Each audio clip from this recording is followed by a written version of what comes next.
"Stop him!" the old man shouted, his trembling voice echoing through the railway station, as if time itself had suddenly turned back. Everyone turned to look.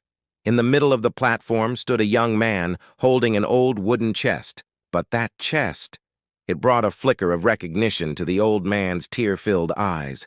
The old man stammered, That chest! Where did you get it?" The young man paused, then softly said, "Sir, do you happen to know Captain Yang?" The old man froze. "Captain Yang? He was my best friend, but he died in the war." The young man nodded slowly.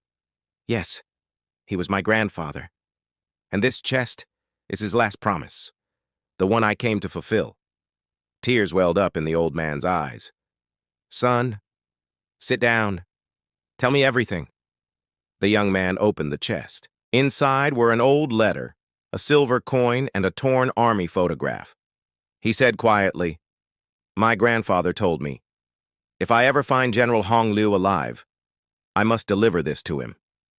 The old man's hands trembled. That's me. I am Hong Liu."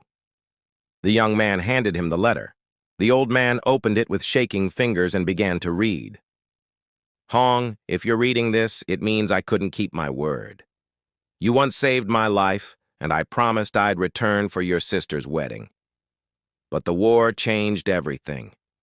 I'm leaving behind a small gift, a token of our friendship." The old man broke down in tears. "I thought he was gone forever. I even left an empty chair for him at my sister's wedding. For 40 years. The young man whispered. "Before my grandfather passed away, he said, 'I'm late, but I'll still keep my promise.'" The old man could barely speak through his sobs. "Son, this isn't just a box. It's a debt of friendship, one that even time, war, and death couldn't destroy." Silence fell between them. But that silence spoke louder than 1,000 words. Moral. Some promises aren't made with words. They're made between souls. Time may pass, but true bonds always find their way back.